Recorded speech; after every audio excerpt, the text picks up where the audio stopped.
વડાપ્રધાન નરેન્દ્ર મોદીએ પોતાનું રાજીનામું રાષ્ટ્રપતિ દ્રૌપદી મુર્મુને આપી દીધું છે। હાલમાં અત્યારે સૌથી મોટા સમાચાર દિલ્હીથી આવી રહ્યા છે। સાથે જ વડાપ્રધાન મોદી 8મી તારીખના રોજ વડાપ્રધાન પદના શપથ લઈ શકે છે। નમસ્કાર, જમાવટ સાથે હું છું પાર્થ।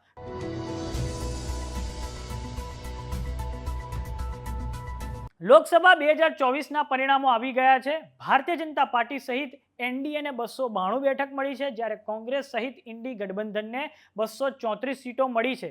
જ્યારે એકલી ભારતીય જનતા પાર્ટી પૂર્ણ બહુમતથી નીચે એટલે કે તેમને 240 સીટો મળી છે અને કોંગ્રેસ પાર્ટીને 99 સીટો મળી છે। તો હવે બેઉ એનડીએ અને ઇન્ડી ગઠબંધનોએ પોતપોતાની રીતે રાજકીય ગતિવિધિઓ ચાલુ કરી દીધી છે। દિલ્હીમાં આજે સાંજે નેશનલ ડેમોક્રેટિક અલાયન્સના સાથી પક્ષોની મિટિંગ છે, જ્યારે ઇન્ડી ગઠબંધનના સાથી પક્ષોની મિટિંગ પણ આયોજિત છે। તો હવે આ તરફ પીએમ મોદીએ પોતાનું રાજીનામું રાષ્ટ્રપતિ ભવન જઈને દ્રૌપદી મુર્મુને સોંપી દીધું છે।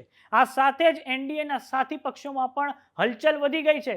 જો કે આંધ્રપ્રદેશના તેલુગુ દેશમ પાર્ટીના અધ્યક્ષ ચંદ્રબાબુ નાયડુએ સ્પષ્ટતા કરી દીધી છે કે અમે લોકો એનડીએ એટલે કે ભાજપના નેતૃત્વવાળા નેશનલ ડેમોક્રેટિક અલાયન્સની જોડે જ છીએ। તો બીજી તરફ બિહારમાં કાકા ભત્રીજાની જોડી એવી જેડીયુ અધ્યક્ષ નીતિશ કુમાર અને રાષ્ટ્રીય જનતા દળના નેતા તેજસ્વી યાદવ બેઉ સાથે જ એક જ ચાર્ટર પ્લેનમાં પટનાથી દિલ્હીની ઉડાન ભરી છે।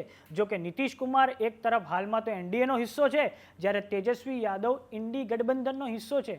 અહીં એક વાત સ્પષ્ટ છે કે બીજેપીને માત્ર 240 સીટો મળી છે, એટલે વડાપ્રધાન નરેન્દ્ર મોદીએ એનડીએના બે સૌથી મોટા સાથી પક્ષો જનતા દળ યુનાઇટેડ અને આંધ્રપ્રદેશની સૌથી મોટી પાર્ટી તેલુગુ દેશમ પાર્ટીનું સમર્થન લેવાની જરૂર પડી છે।